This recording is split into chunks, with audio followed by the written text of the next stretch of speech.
नमस्कार, नमस्ते, नमस्तुभ्यम। मैं डॉक्टर दिगंबर मुकाट, वनस्पति विज्ञान विभाग, सावित्रीबाई फुले, पुणे विश्वविद्यालय, यहाँ पे प्राध्यापक हूँ। आज मुझे बहुत ही गर्व महसूस हो रहा है। आज हमारे पश्चिमी क्षेत्र जो है RCFCWR रीजनल कम फैसिलिटेशन सेंटर, पश्चिमी विभाग औषधि वनस्पति सह सुविधा केंद्र, इसकी स्थापना दिवस है। 29 सितंबर 2020 को हमने औषधि पौधों के क्षेत्र में राष्ट्रीय औषधि पादप बोर्ड, आयुष मंत्रालय, भारत सरकार पुरस्कृत ये RCFC सेंटर का कार्य शुरू किया और औषधि पौधों की दुनिया में बहुत ही अच्छा योगदान 5 साल में अभी हो चुका है। आज मुझे बहुत ही गर्व महसूस हो रहा है। 29 सितंबर 2025 आज हमारा छठा स्थापना दिवस है। तो सबसे पहले जितने भी हमारे स्टेक होल्डर है या औषधि पौधों में रुचि रखने वाले जितने भी लोग हैं, उनको मैं शुभेच्छा देता हूँ। RCFCWR ये भारत के पश्चिमी क्षेत्र में यानी कि राजस्थान, गुजरात, महाराष्ट्र, गोवा, दादरा नगर हवेली, दीव दमन एक क्षेत्र में औषधि पौधों की एजुकेशन हो, रिसर्च हो या एक्सटेंशन कार्य हो, इसके लिए एक केंद्र बन चुका है।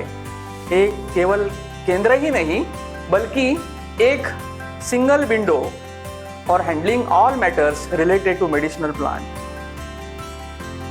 मैंने जैसे बोला 29 सितंबर 2025 को हम अपनी 6वीं वर्षगांठ मना रहे हैं, स्थापना दिवस मना रहे हैं। और आज मैं आपको इस शानदार यात्रा के बारे में कुछ बातें बताने वाला हूँ।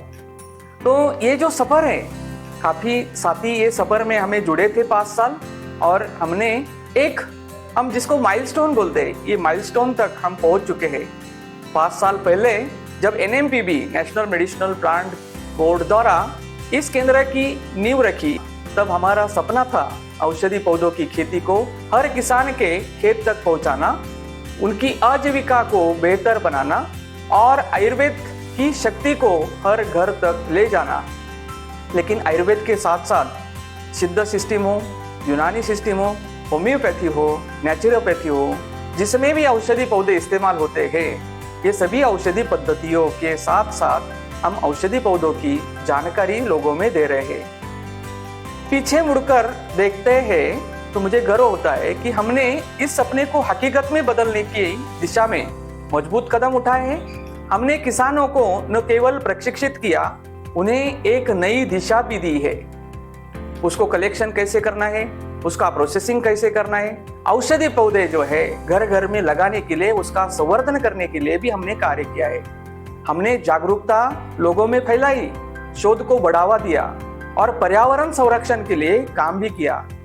ये यात्रा आसान नहीं थी, क्योंकि भारत का लगभग 30% भाग ये पश्चिमी क्षेत्र के पास है, जिसमें सबसे बड़ा राज्य राजस्थान है, सबसे छोटा राज्य गोवा है। लेकिन एक जो क्षेत्र है बहुत ही बड़ा है। हर कदम पर हमें किसानों, शोधकर्ताओं और समाज का साथ मिला। हमारी उपलब्धियां हमारी मेहनत और समर्पण का प्रमाण है।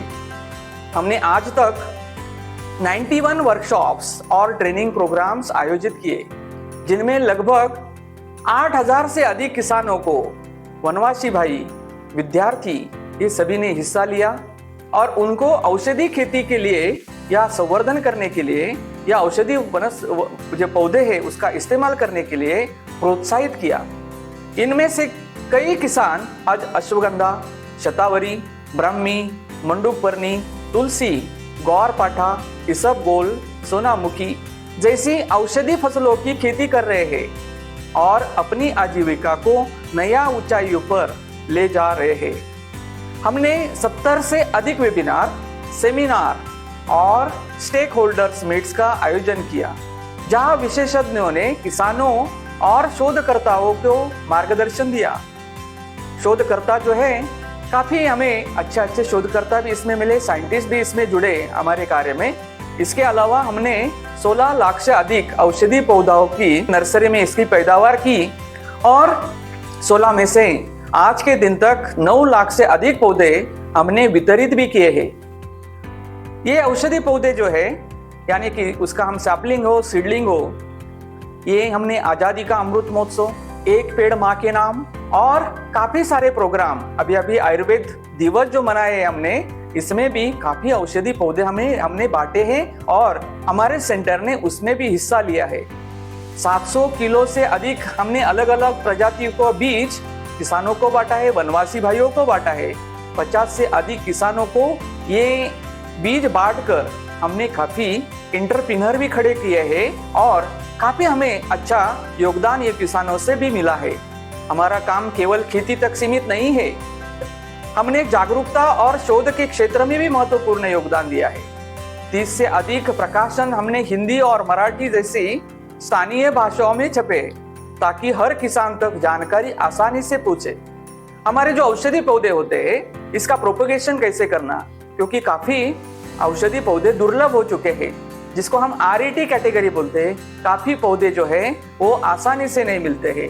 ये आसानी से मिलने के लिए उसका propagation technique, agro technique, primary processing, उसका जो औषधि गुण होते हैं, रसायन होते हैं, उसकी वो बढ़ावा देने के लिए और जो अनुसंधान जरूरी है, वो भी हमने अलग अलग तरीके से करने के लिए प्रयास किया। अनंत मूल जैसे पौधे में हमने उसका सब्स्टिट्यूट जो है, जिसको नन्नारी बोला जाता है, डिकैलेपिस हैमिल्टोनी और हेमिडेस्मस इंडिका जो रियल अनंत मूल है, दोनों का कंपैरिजन हमने करके काफी अच्छा योगदान इसमें दिया है। जो हम ये सभी औषधि पौधों की खेती ऑर्गेनिक तरीके से करना चाहते हैं, गुड एग्रीकल्चरल प्रैक्टिसेस फॉलो करने के लिए जो औषधीय गुण बढ़ाने वाले जीवाणु होते हैं, उसका परिणाम भी हमने काफी सारे औषधि पौधों में, फसलों में देखा है। हमने 50 से अधिक शोध कार्यों में सहायता दी, जिसमें कच्ची दवाओं की पहचान और तेल परीक्षण जैसे महत्वपूर्ण क्षेत्र शामिल है। हमारे अधिकारी नियमित रूप से पश्चिमी क्षेत्र की औषधि पौधों की मंडियों में जाकर रियल टाइम मार्केट डेटा इकट्ठा करते हैं ताकि किसानों को सही जानकारी मिले। हमने प्रयास किया है कि ये पश्चिमी क्षेत्र में जो ट्रेडिंग करने वाले हैं, जो बायर्स है, जो प्रोसेसिंग करते हैं, उसका डेटा भी इकट्ठा करने के लिए हमने प्रयास किया है। हमारे प्रधानमंत्री आदरणीय नरेंद्र जी मोदी साहब हमेशा बोलते हैं कि देश की ताकत जो है, हमारे देश में मिलने वाले जितने भी नेचुरल रिसोर्सेस है, उसका संवर्धन करना। और हमने यही हमारे प्रधानमंत्री की सोच हमने ली और औषधि पौधे जो है उसका संवर्धन करने के लिए काफी अच्छा कार्य 5 साल में खड़ा किया है। ये आंकड़े केवल संख्याएं नहीं है, बल्कि हजारों किसानों की मेहनत, उनके सपनों और उनकी सफलता की कहानी है। मुझे गर्व है कि RCFC-WR ने केवल औषधि पौधों की खेती को बढ़ावा दिया, बल्कि आयुर्वेद जैसे प्राचीन परंपरा को जीवित रखने में भी योगदान दिया। यह केंद्र एक मंच है जहां किसान, शोधकर्ता और समाज एक साथ आकर एक हरे भरे भविष्य का निर्माण कर रहे हैं। आज हम 6ठी वर्षगांठ मना रहे हैं। मुझे बहुत ही खुशी है। मैं भविष्य और देख रहा हूँ।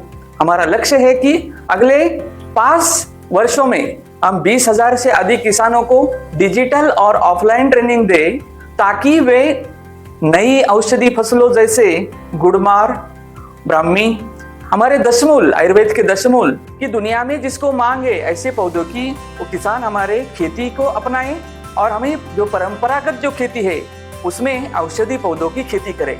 हम राष्ट्रीय और अंतर्राष्ट्रीय संस्थानों को साथ लेकर शोध को और बढ़ाएंगे। उच्च उपज वाली प्रजातियों और हर्बल उत्पादों को पर काम करेंगे। हम एक मोबाइल ऐप लॉन्च करेंगे जिसमें रियल टाइम मार्केट कीमतें, किसानों के सवालों के जवाब और पौधों की बुकिंग की सुविधा होगी। हम पर्यावरण संरक्षण के लिए सस्टेनेबल खेती मॉडल और सीड बैंक स्थापित करेंगे और 2030 तक 50 लाख पौधे वितरित करने का लक्ष्य रखेंगे। हम वैश्विक मंचों जैसे WHO आयुर्वेद कार्यशालाओं में भी हिस्सा लेंगे और नीतियां होनी चाहिए, नीतियों को प्रभावित करके ताकि औषधि पौधों का निर्यात बढ़े। साथ ही क्योंकि हमारे क्षेत्र में इसबगोल होता है, सोनामुखी होता है, अश्वगंधा होता है, बहुत ही बड़ी मात्रा में पीपली की खेती होती है, ब्राह्मी की खेती होती है, जिसको अभी मांग आई हुई है, ऐसे शतावरी की खेती भी हमारे प्रदेश में होती है। काफी मसाले यहाँ हमारे क्षेत्र में होते हैं और ये अगर इसके खेती को बढ़ावा मिले तो हमारी निर्यात भी बढ़ेगी। साथ ही एनजीओ, स्टार्टअप्स और आयुष उद्यमों के साथ साझेदारी कर किसानों के लिए सहकारी समितियां बनाएंगे ताकि उन्हें उचित मूल्य और सप्लाई चेन का समर्थन मिले। इसके साथ प्रमुख शहरों में औषधि मंडी खुलवाएंगे ताकि किसान आसानी से उपज बेच सके। आप भी इस हरे क्रांति का हिस्सा बने। औषधि पौधों की खेती न केवल हमारी सेहत के लिए बल्कि पर्यावरण और अर्थव्यवस्था के लिए एक वरदान है।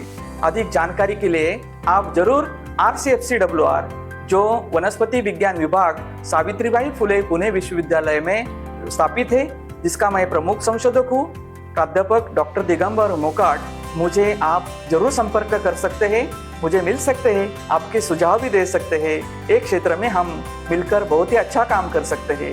मिलकर औषधि पौधों को, इस यात्रा को और आगे बढ़ा सकते हैं, बढ़ाएं। औषधि खेती को अपनाएं, देश और खुद को हम आत्मनिर्भर बनाएं और अपनी सेहत भी बरकरार रखें। हमारे जो रिसर्चेस है, हमारे जो ट्रेडिशन है, हमारे पास मिलने वाले जो औषधि पौधे हैं, उसकी हम जानकारी ले लें, उसका हम इस्तेमाल करें और इसका इस्तेमाल करके हम तंदुरुस्त रहे, समाज को तंदुरुस्त रखें और देश को मजबूत करें। जय हिंद।